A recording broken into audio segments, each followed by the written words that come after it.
Welcome to the So You Missed Church podcast. We are happy to have you here with us today. Happy Monday to you. This is Clint Daly, and I'm hoping that if you went to church this week, it was beneficial to you. You got something from it.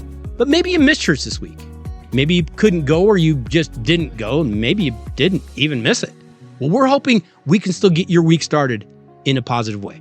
And today we're going to go back to the Old Testament book of Exodus, where Moses had led the Israelites out of their lives of slavery in Egypt, and he leads them out into the wilderness. And while they're in the wilderness, there's a lot of complaining. And God tells Moses, okay, climb up to the top of Mount Sinai. I'm going to meet you there. And there he gives Moses the 10 Commandments. And while it is easy today for many people to look at those 10 Commandments and think, wow, God sure likes his rules, doesn't he? I look at those commandments in a very different way. One, the commandments given, when you really examine them, they're less about rules and more about a father's desire for the safety of his children. Hey, don't work 7 days a week. You're going to burn out. You're going to die early. Don't steal. Someone might actually come back and try to get things back, and it could be a problem for you. Don't murder. Someone, again, might kill you if you do. Don't commit adultery. Once again, someone might kill you. But in those 10 commandments, God gives the Israelites a standard to live to. He gives them a purpose. And as we know, as humans, we live a much more fulfilling life when we have a purpose. But today, I want to hone in on those first two commandments. So in Exodus chapter 20 and verse 2, it says, I am the Lord your God who brought you out of Egypt, out of the land of slavery. You shall have no other gods before me.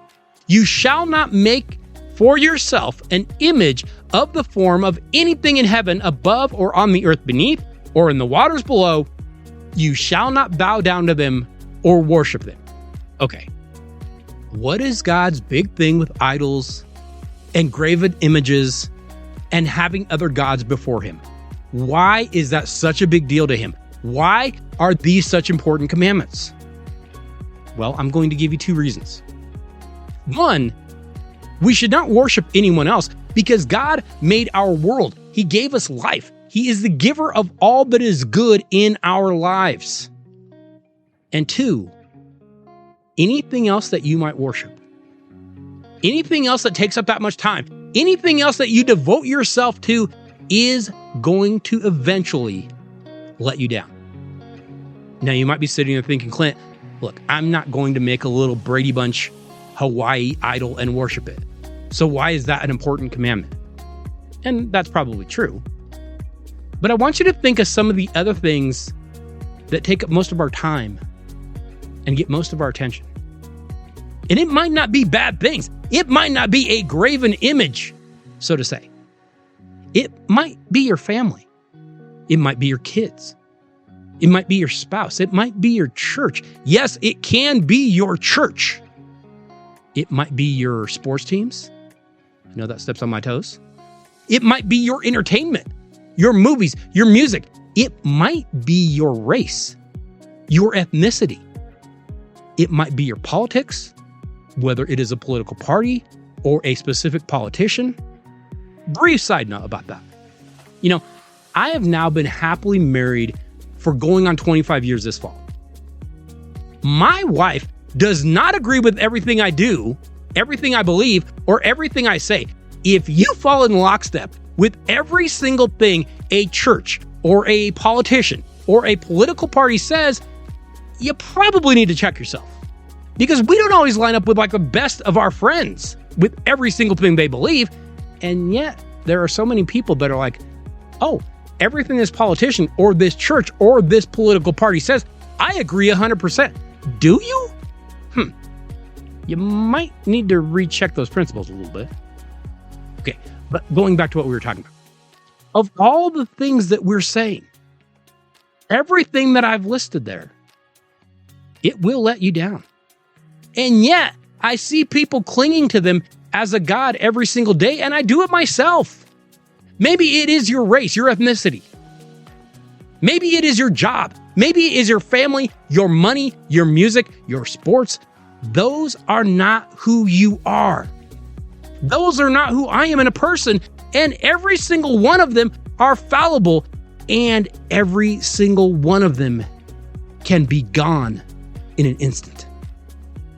And that is the danger of having those gods before God. That is the danger of monopolizing all your time on those things that aren't going to last forever. Hey, if you pin all your hopes and all your dreams and everything you do on those things that are temporary, do not be surprised if that ship crashes against the rocks and gets broken. So once again, we look at this commandment as, hey, it's just a way to control us. It's kind of out of date. It's something that was great in the olden days, but it doesn't really apply to us today. In reality, it is once again a rule that God gave us to protect his children from being hurt. You don't want to pin your hopes, your dreams, your entire personality, your entire being on one single thing that isn't necessarily forever. And that isn't saying that your family isn't forever, but if God isn't first, you could end up being disappointed. If you pin it on your ethnicity, your political party, your political background, it just might crumble and fall and go away. Put your time, put your effort into your relationship with God, because that is what is going to last.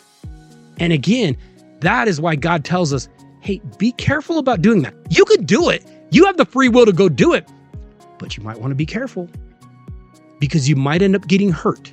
It gives us something to aspire to. It gives us something to try for, to put that relationship with God as higher than anything else. And if we do, again, it's amazing how everything else just lines up for us in our lives. Hey, remember, you can always contact us at youmisschurch@gmail.com. Feel free to reach out to us. We would love to be a source of encouragement to you. You can follow us over on Facebook or X at YouMissChurch, and you can subscribe to the podcast pretty much anywhere podcasts are hosted. Just type in You Miss Church and it should come up. Also, remember, if nothing else, you can always find us over on YouTube. Hey, I wish you all a very happy Monday, and I hope that you have a great week.